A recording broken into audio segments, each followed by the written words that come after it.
Hello folks, welcome to another episode of Whiskey Calling here. It's a beautiful long weekend, Sunday, you got Monday off, and just relaxing here. And I thought, you know what, I've got 10 finished bottles, and I thought, I'm going to do the ranking again here. So we'll kind of get going, but just to get myself kind of in the mood, I just cracked open a Rittenhouse Rye. I just bought this, first sip of it. Bought it the other day. It's kind of nice. So I hope you've got something that you're enjoying, whatever it might be. We've got a wide range of these 10 bottles I'm going to throw out, like lots of different categories, just a random 10, and then we're going to rank them. But cheers.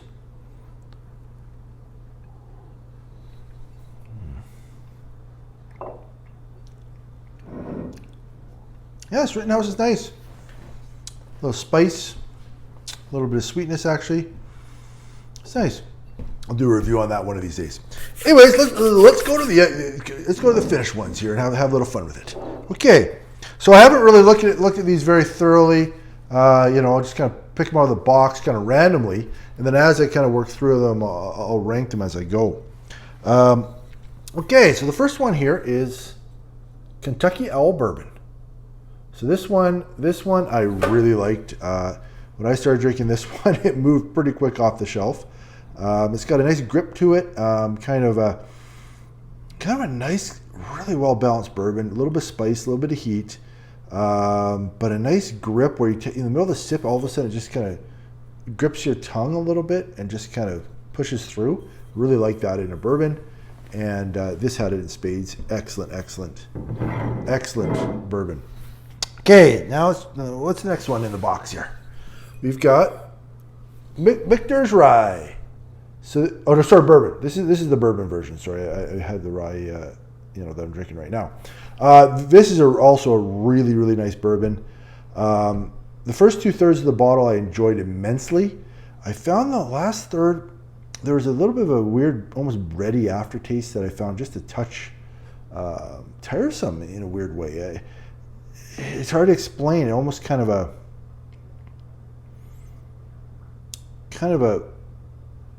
it's just a slightly unpleasant taste, but I really liked that taste in the first 2/3 of it, to the point where it was one of my favorite first 2/3 of a bottle of bourbon I've ever had. So kind of an interesting kind of journey with this bottle.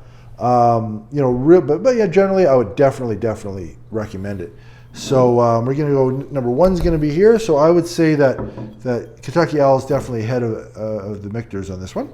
Okay, bottle number 3. Let's see what we got. Okay, High West Double Rye is what this one is. Now this one was good. I liked it. Nothing wrong with it whatsoever. Enjoyed it. It was good. But I think I was a little bit spoiled with the High West Rendezvous Rye. It was something I really liked. One of the best ryes I've ever tasted. And this one just didn't quite live up to that. Not that it was supposed to be the same necessarily, but this one I found a little bit bland. Not in a horrible way. And I think I was trying to compare it to one of the best ryes I've ever tasted. So maybe that worked against it. But so in other words, High West was having to live up to its super high standard of what I had tried before. And this is okay, but I'd probably put it last of these 3 so far anyway. And let's go for the next bottle here. Alberta Premium, 20 year aged. This one, 42% alcohol. This one, I absolutely love this thing. This thing, it had an aftertaste that I just couldn't get enough of. I've heard maybe people describe it as maybe an artificial sweetener taste to it in this. I really like that. I really like that taste. It's got a little spice, a little edge to it, kind of 2/3 through the sip, and then it's got kind of a bit of a, I would say, artificial sweetener almost aftertaste, but in a really good way. I couldn't stop drinking this bottle. Absolutely love this. Really enjoyed it. This one I think I would rank number 1 out of these 4. What's next here? Okay, and I can actually move these over even a little bit to create a little more room here. How's that sound?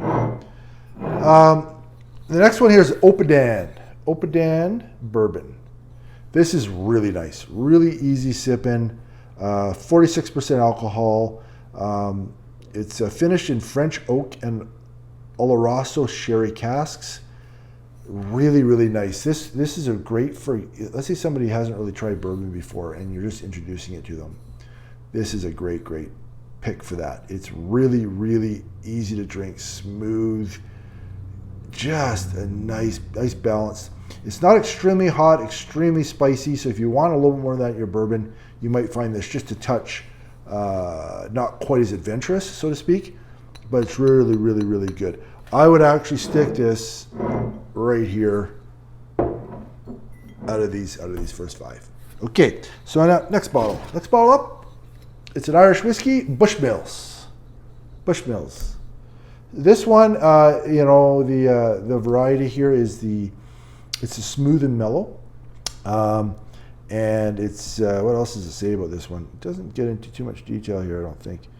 But this was aptly named. It was smooth and mellow. It's kind of got a golden color to it, and it tastes like a nice, easygoing golden dram. It just kind of a little bit of sweet, a little bit of kind of nice mellow finish.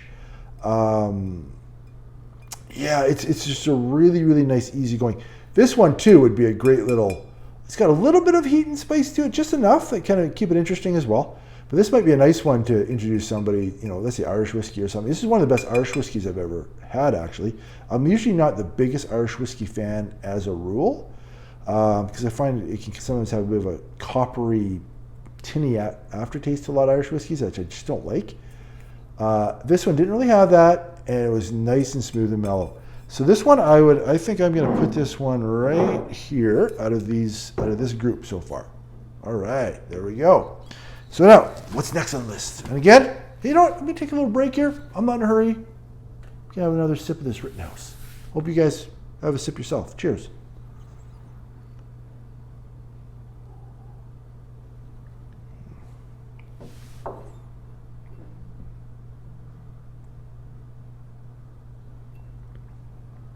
Oh yeah. Yeah, it's got a little spice to it. It's nice. It's nice. That's nice. I'll review that one at some point. Oh yeah, real nice spice kicking in there now. Okay, what's next here? Let's go for the next one. Oh, okay, this one is Knob Creek Rye. This one, I really love Knob Creek. It's one of my absolute favorite brands. But this one, I found that this rye was just maybe a little bit bland. Didn't have quite enough spice and heat for me. I found it just a tad boring almost. So I hate to say that because I love Knob Creek, but I'll probably put this last on this list here. I'll just move this over. So yeah. And unfortunately, it wasn't bad. It just, out of these 10, or out of these so far here on the table, it'd probably be last. Okay, 3 more bottles to go here, folks. The next one is another Knob Creek. Now, this is the Knob Creek bourbon. It's, I think, more or less sort of their basic, kind of common offering, small batch. It's 50% alcohol. This, folks, is probably one of my favorite bourbons I've ever tried. Absolutely love it. It's absolutely delicious. It was kind of my gateway drug into bourbon, so to speak. It's just got a kind of a kitcheny, brown sugar, cinnamon bun, it's got really good spice and heat. It just keeps it totally interesting. It is absolutely one of the best bourbons I've ever had. So this one is going to rank number 1 out of this whole group right here so far. Okay, second last bottle. Okay, Old Grandad. Now this is a bourbon as well. Bonded, 100 proof. It's a high mash bill, it says here. This is an excellent bourbon. I feel like this is, like, for me, underrated. Like, you kind of find it around. You can find it for pretty good prices sometimes too. This is so good. It's got a nice, the high rye, in there. I like rye, and with the bourbon, and it's got some nice heat and spice. It just kind of it kind of keeps on giving to a degree, and it's not crazily complex, but it's really nice flavor and complex enough. It's totally interesting. I really like this one. This one I probably, out of this group here, would probably go right here. There we go. There we go. Okay, so now the last bottle here. See where we end up. Four Roses. Okay, so the Four Roses bourbon. Really like Four Roses. I've only tried this version of Four Roses, but it's my second bottle of it because I liked it so much. I do want to explore more Four Roses. This one reminds me a little bit of Old Grandaddy in that it's spicy. It's got some heat and spice, but it's mellow enough that it's not absolutely overpowering. So this one also, this one would be good for somebody who hasn't tried a bourbon before. They might really enjoy this. So Four Roses, really nice flavor, just really surprises you every single time. Where would this one go? This one, I think I would put